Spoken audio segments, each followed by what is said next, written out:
Hello दोस्तों, दृष्टांत IAS में आपका स्वागत है। उम्मीद करता हूं कि आप लोग अच्छे होंगे। हम लोग यूपीएससी के लिए या अदर पीसीएस एग्जाम के लिए हम लोगों ने मॉडर्न हिस्ट्री स्टार्ट किया था, आधुनिक भारत का इतिहास स्टार्ट किया था। उसका हम लोगों ने सिलेबस जान लिया था कि हमको क्या क्या पढ़ना है। लेकिन समस्या यहाँ खत्म नहीं होती। अगर आपको पता चल जाए कि युद्ध का मैदान कौन सा है और युद्ध किससे लड़ना है और कैसे लड़ना है, ये ना पता चले तो बात बन नहीं पाएगी। तो हमने आधुनिक भारत के इतिहास का सिलेबस जान लिया था, उसके अंदर क्या क्या हमको पढ़ना है। जो हमारा पहला था वो था उत्तर मुगल काल। जो हमारा पहला सिलेबस था वो था उत्तर उत्तर मुगल काल। क्या था?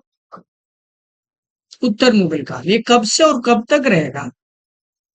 ये 1707 से और 1857 तक रहेगा, ये टोटल मिला के। ठीक।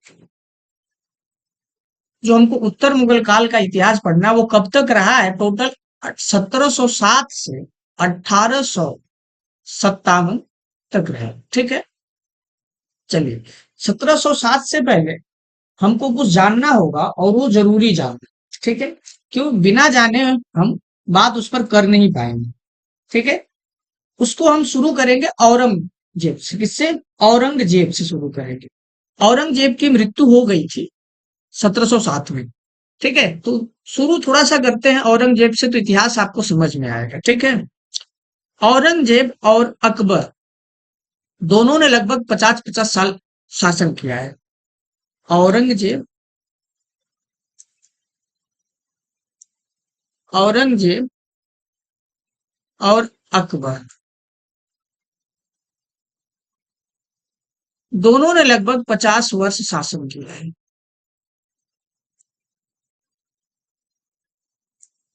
शासन किया है। ठीक है। जबकि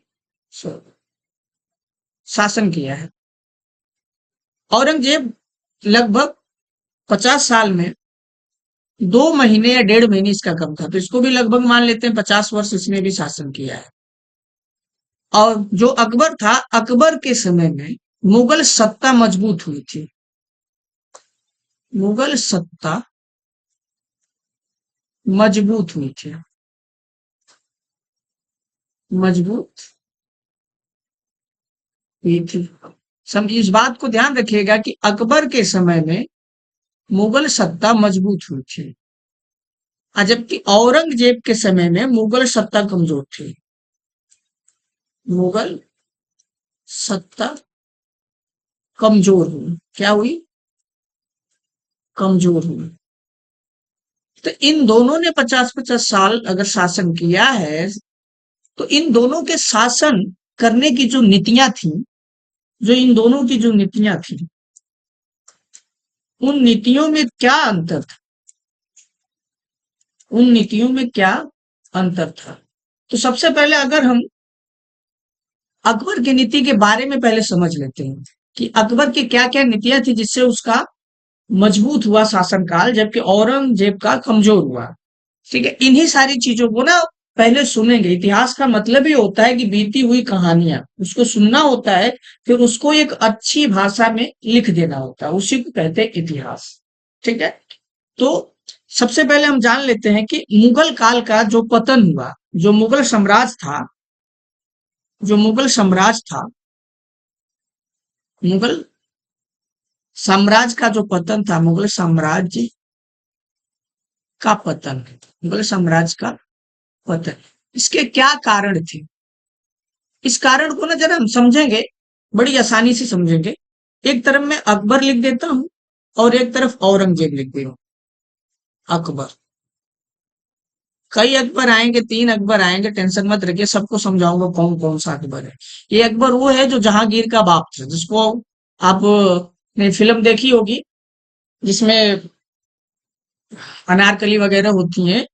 तो ये वो वाला अकबर है। ठीक है। और एक है औरंगजेब। औरंगजेब।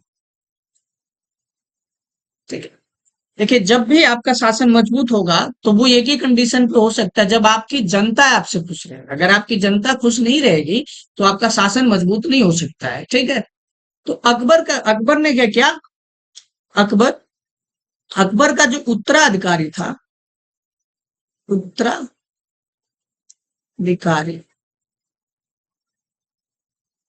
मजबूत था, यानी अकबर ने उत्तराधिकारी का निर्माण किया और मजबूत उत्तराधिकारी का निर्माण किया। हाँ, सलीम था, वो इतना मजबूत उत्तराधिकारी नहीं था जितना कि अकबर था, लेकिन औरंगजेब ने ऐसा कुछ नहीं किया। यानी इसने इसके बाद के जो उत्तराधिकारी आई वो कमजोर थे। क्या थे? उत्तराधिकारी इसके बाद के क्या थे? कमजोर थे।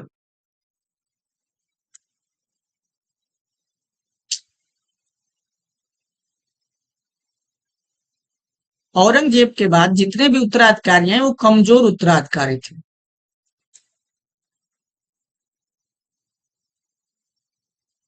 उत्तराधिकारी, ठीक है, कमजोर उत्तराधिकारी। तो मुगल साम्राज्य के पतन का जो पहला कारण है वो है कमजोर कमजोर उत्तराधिकारी।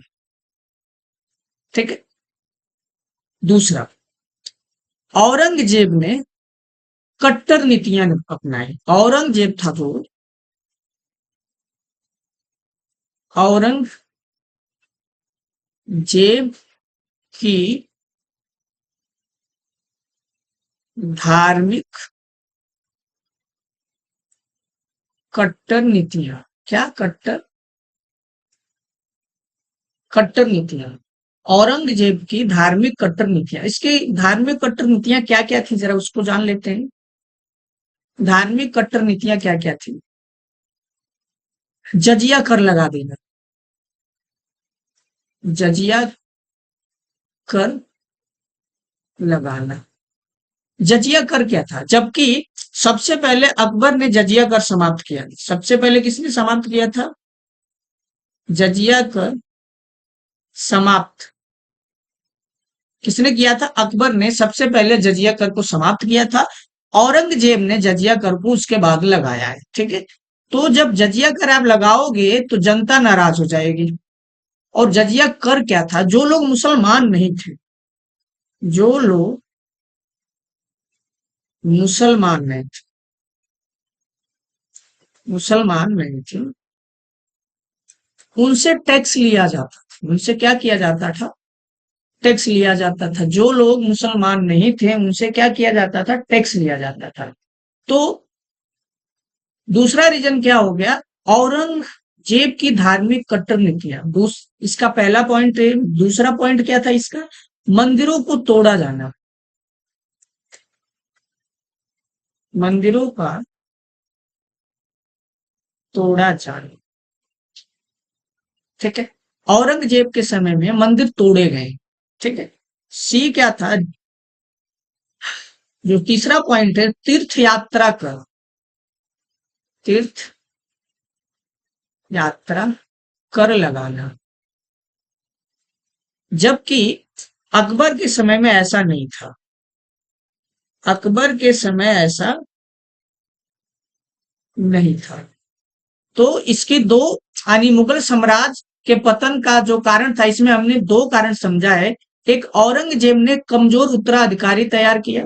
दूसरा, उसकी जो धार्मिक कट्टर नीतियां थी। धार्मिक कट्टर नीतियां में क्या था? जजिया कर लगाना। ठीक है। जजिया कर क्या होता है? गैर मुसलमानों से लिया जाता है, यानी जो लोग मुस्लिम नहीं है उनसे टैक्स लिया जाता है। मंदिरों को तोड़ा गया जिससे जनता नाराज हुई। तीर्थ यात्रा कर लगाया गया, मतलब जो भी लोग थे हिंदू, जब वो जाते थे अपने आराध्य की यहाँ, तो उनसे क्या किया जाता था? टैक्स लिया जाता। जो भी वो तीर्थ यात्रा करने जाते थे उनसे क्या किया जाता था? उस पर टैक्स लिया जाता। ठीक है। राजपूतों राजपूत नीति के प्रति उपेक्षापूर्ण व्यवहार, यानी जो राजपूत नीति थी, जो इसका तीसरा पॉइंट है, राजपूतों की नीतियों के प्रति खराब व्यवहार, राजपूतों की जो नीतियां थी उनके प्रति इसका क्या था, व्यवहार खराब था। ठीक है, औरंगजेब ने राजपूतों के प्रति खराब नीति अपनाई, खराब व्यवहार किया। ठीक है, जबकि अकबर ने ऐसा नहीं किया था। अकबर ने उनके साथ अच्छे रिश्ते बनाए, शादी विवाह किया। ठीक है, और इसका जो चौथा पॉइंट है, अकबर की उदार नीतियों का त्याग। अकबर की उदार नीतियों का त्याग। अकबर ने जितनी भी उदार नीतियां जनता के प्रति अपनाई थी, उन सब की नीतियों को इसने क्या किया, औरंगजेब ने सारी नीतियों को त्याग दिया। उसने कहा ये सारी नीतियां बेकार हैं, खराब हैं। अकबर की क्या क्या नीतियां थी, जरा उसको भी जान लेते हैं। अकबर की क्या क्या थी। एक था झरोखा दर्शन। झरोखा दर्शन, इसको आप कह सकते हैं जनता दरबार भी। जनता दरबार भी कह सकते हैं आप। झरोखा दर्शन से आप कंफ्यूज मत होइए, झरोखा दर्शन कि कोई झरोखा था वहां से वो दर्शन देता था, ऐसी कोई बात नहीं है। जिनको कहीं भी जिनको कहीं भी न्याय नहीं मिलता था, जिनको अधिकारी से न्याय नहीं मिल पाया या शासन प्रशासन से न्याय नहीं मिल पाया, वो लोग सीधे सीधे किससे मिलते थे, बादशाह से मिलते थे। बादशाह सीधे न्याय देता था, सीधे न्याय देता था। यानी यह प्रक्रिया जिसमें बादशाह जनता से मिलता था और उनको न्याय देता था, उनकी परेशानियां सुनता था, उसी प्रक्रिया को झरोखा दर्शन बोला गया। ठीक है, तो ये अकबर की उदार नीति थी। ठीक है, दूसरी उसकी उदार नीति क्या थी, तुला दान। ठीक है, तुला दान, तुला दान, ये तुला दान क्या था। अकबर अकबर क्या करता था, अपने वजन के बराबर, अपने वजन के बराबर, अकबर अपने वजन के बराबर सोना, चांदी, खैरात बांटता था जनता में। क्या करता था, खैरात बांटता था। औरंगजेब ने इन सारी नीतियों को नहीं अपनाया। इसकी तीसरी जो नीति थी, वो थी इतिहास लेखन पर पाबंदी। ठीक है, अकबर इतिहास लिखवाता था, लेकिन औरंगजेब ने क्या किया, इतिहास लेखन पे क्या कर दिया, पाबंदी लगा दिया। इतिहास लेखन पर पाबंदी किसने लगाई, औरंगजेब ने। समझना इस बात को आप, इसको अकबर को मत कह देना। ये अकबर की जो उदार नीतियां हैं, औरंगजेब उसके विपरीत चल रहा है। जैसे झरोखा दर्शन बंद कर दिया किसने, औरंगजेब ने। तुलादान बंद कर दिया किसने, औरंगजेब ने। इतिहास लेखन पर पाबंदी लगा दी किसने, औरंगजेब ने। ठीक है, एबीसी अब आपका यानी चौथा पॉइंट क्या है, संगीत एवं चित्रकला पर भी रोक। संगीत एवं चित्रकला पर भी, औरंगजेब ने संगीत पे भी रोक लगा दिया और चित्रकला पर भी रोक लगा दिया। इससे क्या होगा कि जो लोग ये काम करते रहे होंगे उनके दरबार में, वो इनसे नाराज हुए होंगे और लोगों के बीच में एक दूसरे से बात करने का जो जरिया था वो धीरे धीरे समाप्त होने लगा। ठीक है, सुलह कुल एवं मजहर नामा का त्याग। सुलह कुल जो इसका अगला था, सुलह कुल,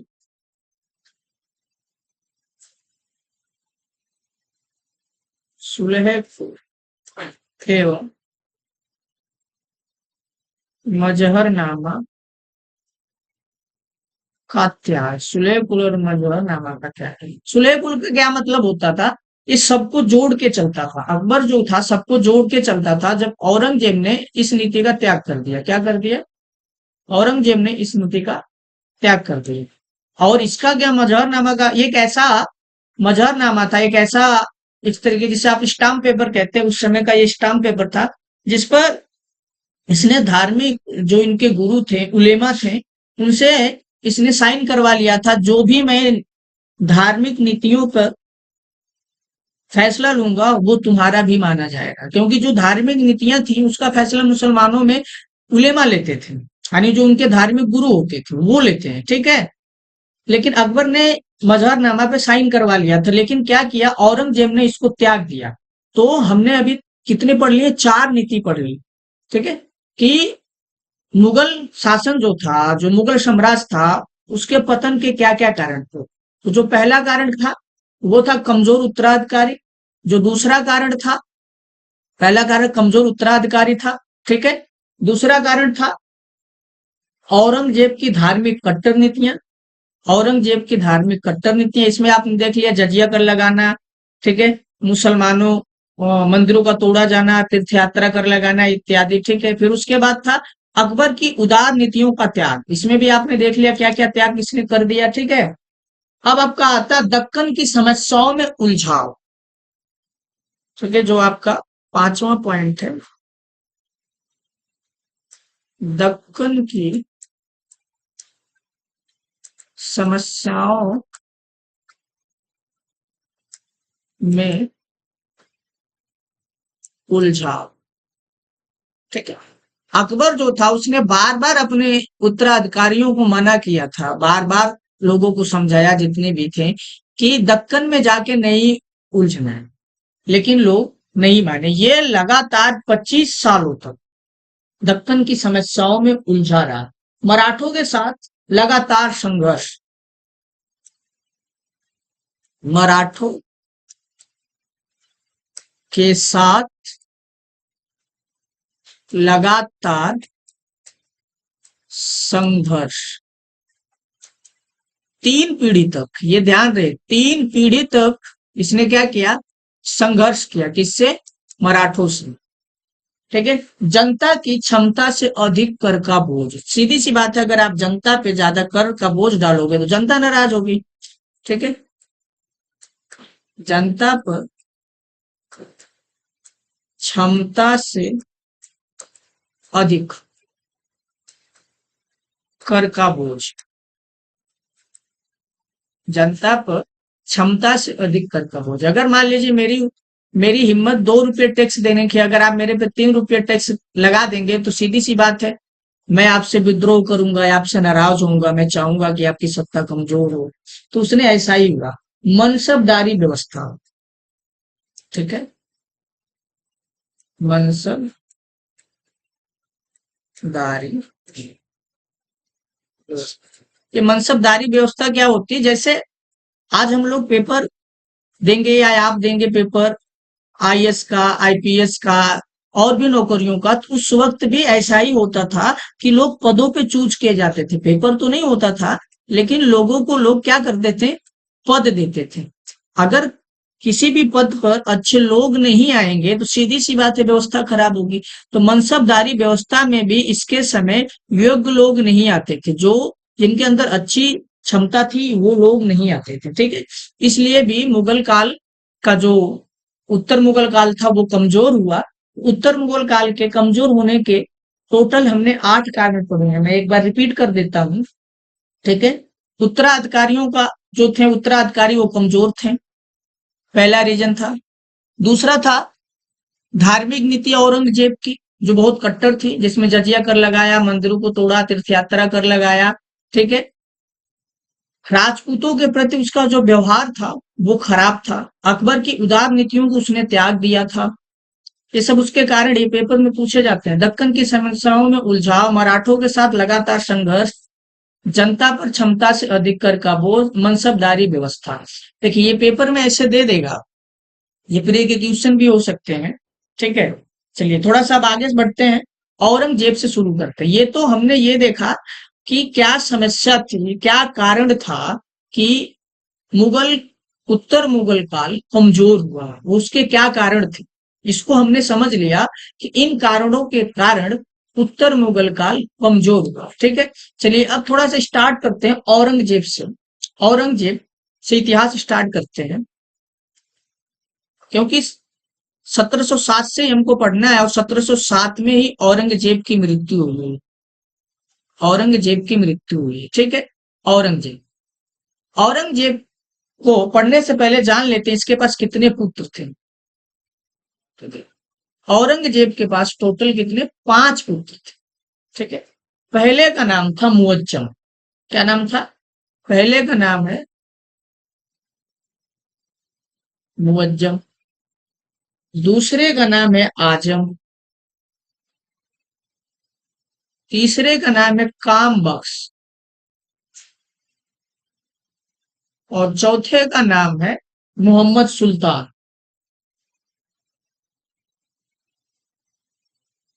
मोहम्मद सुल्तान, ठीक है। और जो अपना पांचवा है उसका नाम, जो पांचवा है उसका नाम है अकबर। ये अकबर दूसरा है। ये औरंगजेब का पुत्र है और जिस अकबर की अभी हमने बात की है, ठीक है, वो अकबर अलग।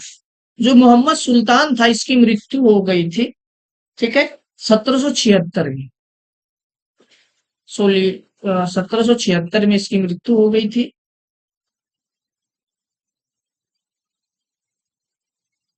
अब 1776 में नहीं सर, 1676 में इसकी मृत्यु हो गई थी। आगे देखते हैं क्या है। औरंगजेब की जब मृत्यु होगी तो क्या चलेगा? औरंगजेब के हमने हमारे पास कितने पुत्र हैं? हमने कितने पुत्रों को देख लिया औरंगजेब का। एक मुअज्जम है, आजम है, काम बख्श है, मोहम्मद सुल्तान है और अकबर है। ये इसके क्या है? पुत्र हैं। इसके औरंगजेब। चलिए थोड़ा सा और जान लेते हैं औरंगजेब के बारे में। एक बार ऐसा हुआ कि औरंगजेब अपने शासन को बहुत बढ़ाता था। औरंगजेब का शासन जो ना 21 प्रांतों पे था। औरंगजेब औरंगजेब का शासन 21 प्रांतों पे था और ये सबसे ज्यादा फैलाया था मुगल काल को, मुगल साम्राज्य को। इससे पहले के जितने भी लोग थे इतने ज्यादा प्रांतों पे राज नहीं किए थे, ठीक। मुगल साम्राज्य। चलिए मारवाड़ के जो औरंगजेब है, मारवाड़ के बारे में आप लोगों ने सुना होगा। मारवाड़, ठीक है। मारवाड़ के जो शासक थे उनका नाम था महाराजा जसवंत सिंह।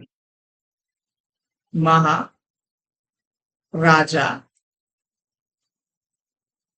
जसवंत सिंह। महाराजा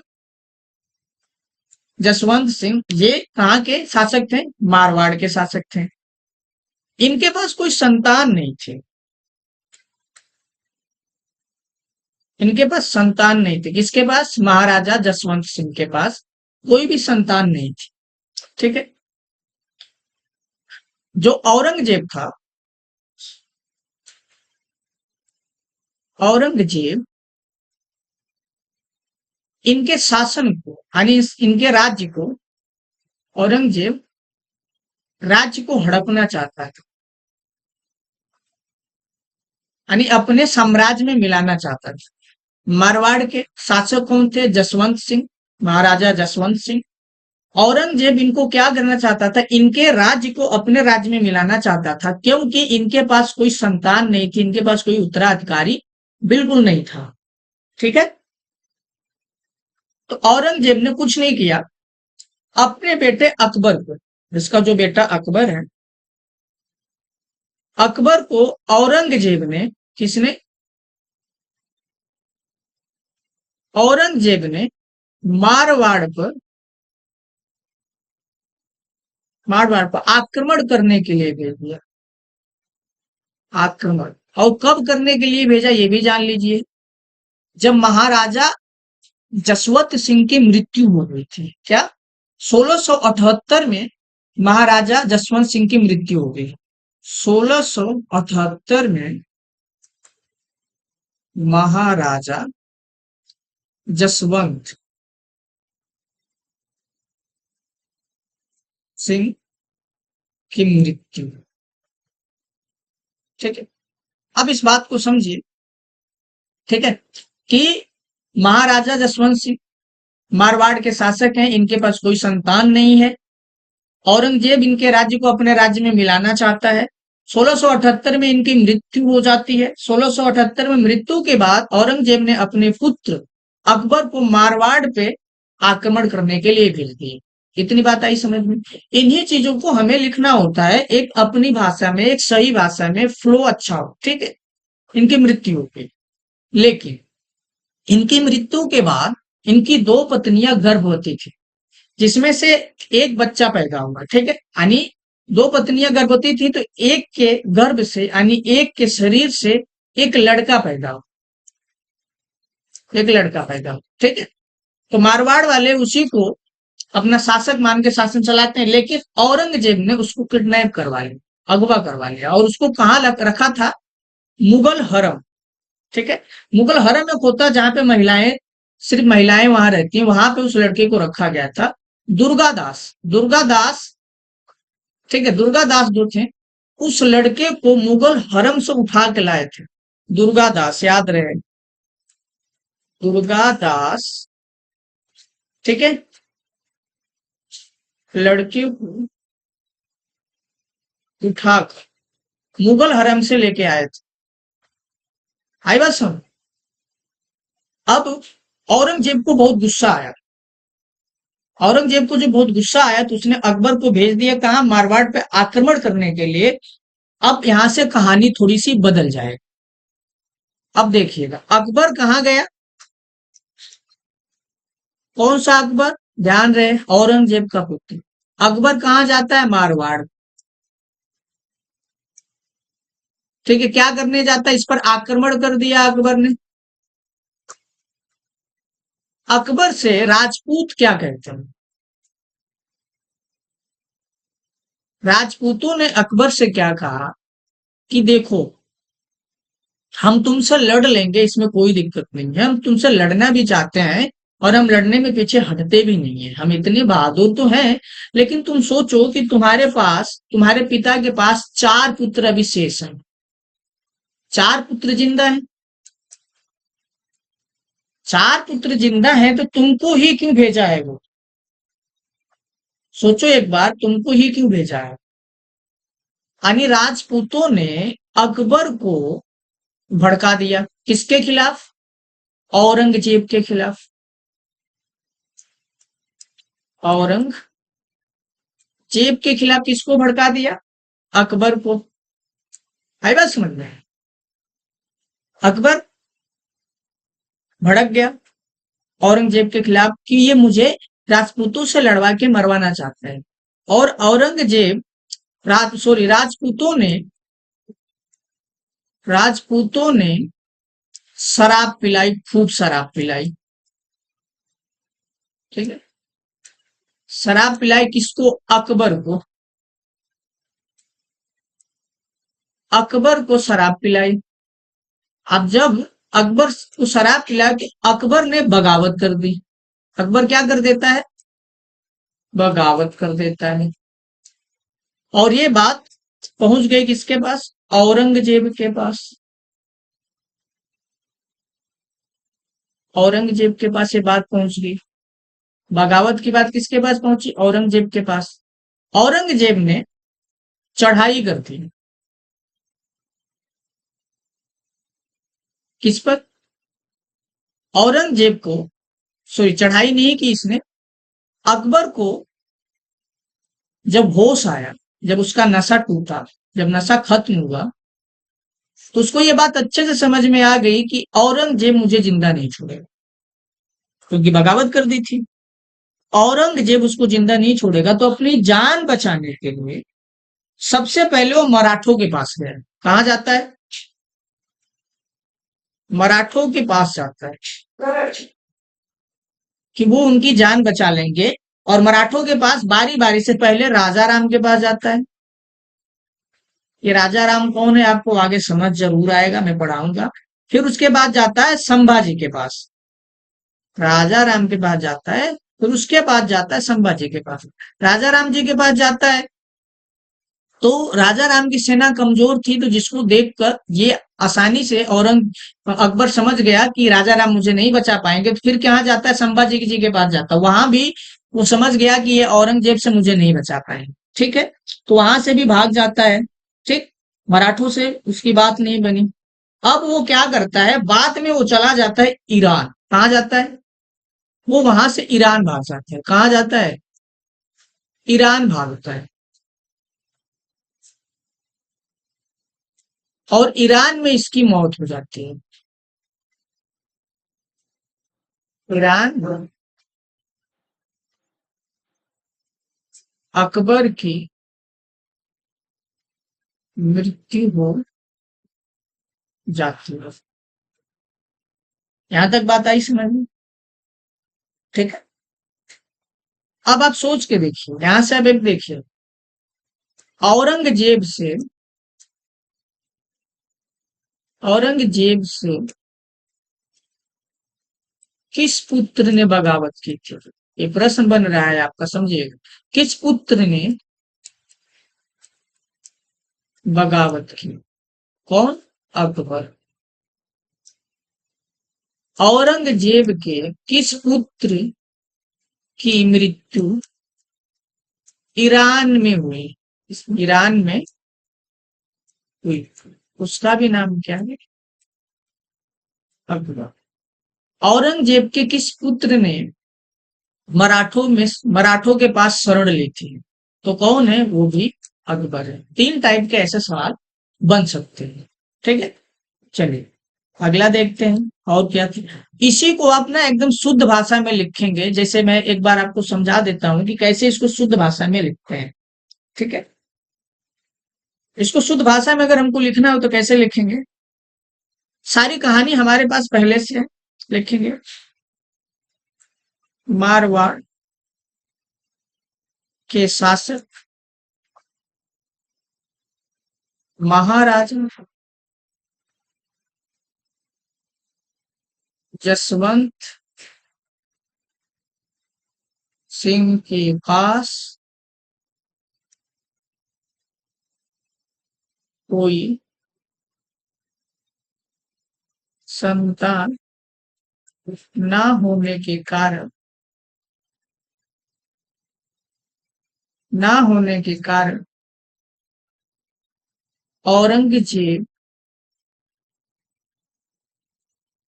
इनके राज्य को मुगल साम्राज्य में मिलाना चाहता था, मिलाना चाहता था। लेकिन लेकिन 1678 में महाराजा जसवंत सिंह की मृत्यु के बाद अपने पुत्र अकबर के नेतृत्व में मारवाड़ पर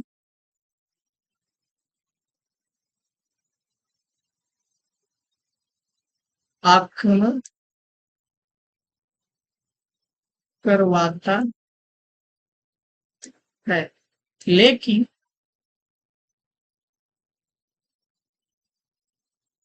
युद्ध के समय ही अकबर औरंगजेब से बगावत कर देता है, कर देता है। और और बगावत करने के बाद अपनी जान बचाने के लिए मराठों राजा राम संभा संभाजी आणि मराठों के पास शरण लेता है और अंत में ईरान भाग जाता ईरान भाग जाता है और वहां पर अकबर की मृत्यु हो जाती है। अकबर की मृत्यु हो जाती है। तो अभी तक हमने जो कहानी पढ़ी थी, जो कहानी हमने सुनी थी, उसको हम इस तरीके से लिख सकते हैं। आप चाहे तो आप इससे, अगर आपको लगता है कि आप इससे अच्छी भाषा में लिख सकते हैं, तो आप इसको और अलग तरीके से लिखिए। ठीक है, चलिए आगे देख लेते हैं। 3 मार्च 1707 को औरंगजेब की मृत्यु हुई। 3 मार्च 3 मार्च 1707 को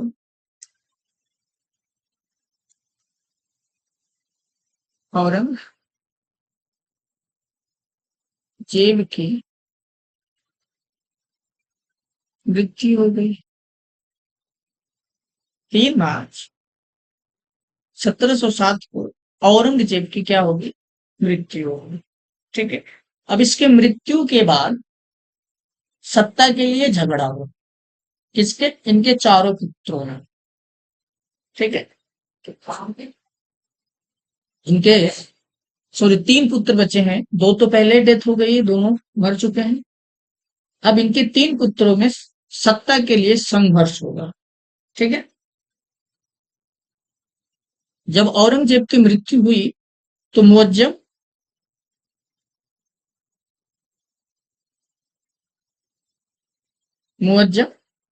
काबुल का गवर्नर था। क्या था? काबुल का गवर्नर था। और आजम आजम कहाँ का था? गुजरात का। सॉरी, आजम गुजरात का। आजम गुजरात का। काम बख्श दक्कन यानी बीजापुर में। काम बख्श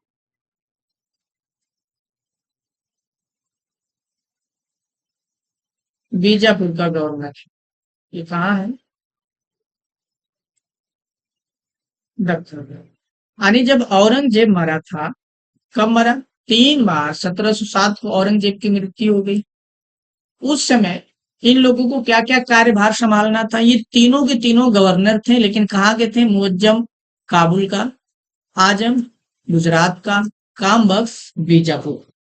अब इन तीनों के बीच में संघर्ष होगा, किसके लिए? सत्ता के लिए, कि राजा कौन बने।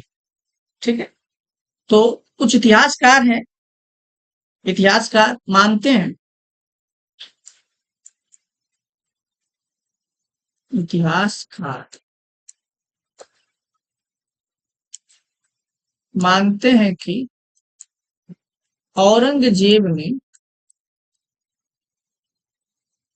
औरंगजेब ने वसीयत बनाई थी। ठीक है, वसीयत बनाई थी, लेकिन जो मुअज्जम है, मुअज्जम ने आजम से कहा। किससे? आजम से कहा कि पिता के वसीयत पिता के वसीयत के हिसाब से हम सत्ता का बंटवारा कर लेते हैं। हम सत्ता का बंटवारा कर लेते हैं, ठीक है, बंटवारा कर लेते हैं। यानी औरंगजेब के बनने के बाद मुअज्जम आजम से कहता है कि काम करते हैं कि पिताजी ने जो हमें वसीयत तैयार की, जिस हिसाब से हमको, उस हिसाब से हम राज कर लेते हैं। लेकिन आजम मना कर देता है। क्या करता है आजम? इस बात से मना कर देता है। अब जब मना कर देता है तो अब सत्ता के लिए होगी लड़ाई। मना करने के बाद सत्ता के लिए क्या होगी? लड़ाई होगी। तो सबसे पहले जो लड़ाई होती है वो होती है मुअज्जम और आजम के बीच।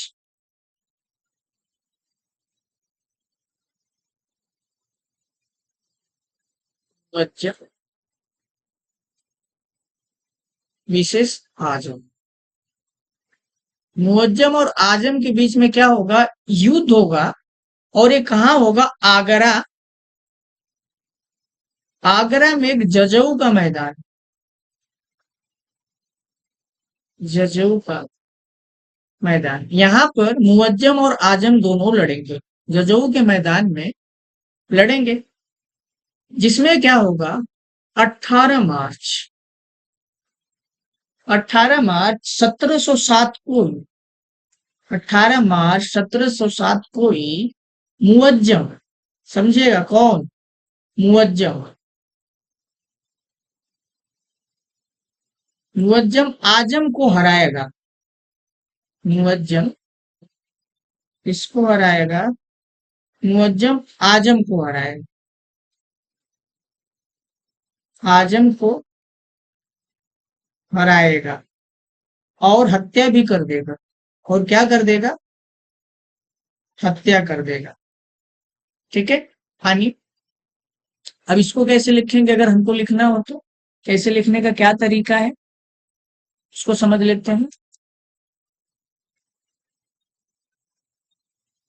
मुअज्जम पिता की वसीयत के हिसाब से ये नहीं रहे तो यहाँ पे लिखेंगे तीनों पुत्रों में, तीनों पुत्रों में सत्ता, तीनों पुत्रों में,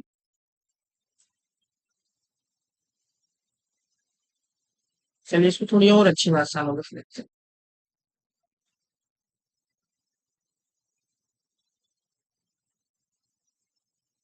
औरंगजेब के, औरंगजेब के मृत्यु के बाद, औरंगजेब की मृत्यु के बाद सत्ता के लिए, सत्ता के लिए तीनों पुत्रों में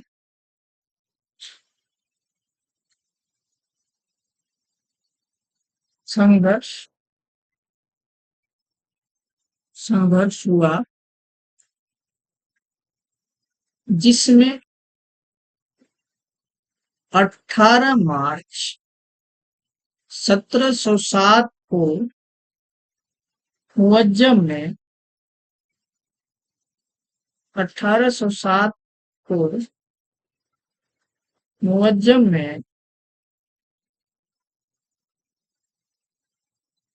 मुअज्जम ने आजम को आगरा के जजऊ मैदान में हरा कर हत्या कर दी। और मुगल सत्ता में, यानी मुगल सत्ता पर, और मुगल सत्ता में बहादुर शाह प्रथम, बहादुर शाह प्रथम, मुगल सत्ता में बहादुर शाह प्रथम के नाम से गद्दी पर बैठा।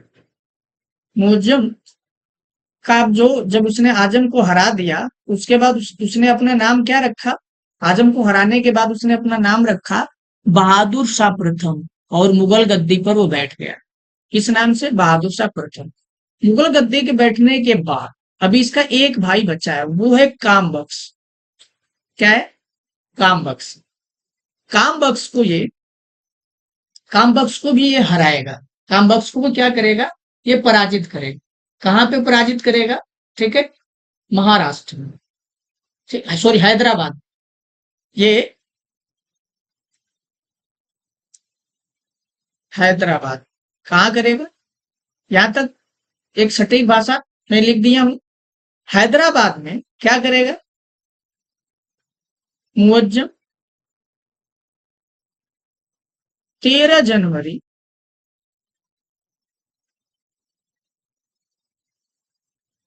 13 जनवरी, ठीक है, 13 जनवरी को 1709 में, 13 जनवरी 1709 में हराएगा और हत्या कर देगा। किसकी? काम बख्श की। काम बख्श की हत्या कर देगा। तो इसके आगे कैसे लिखेंगे? लिखेंगे तथा 13 जनवरी 1709 में, क्या 9 को, 13 जनवरी 1709 को काम बख्श को हैदराबाद में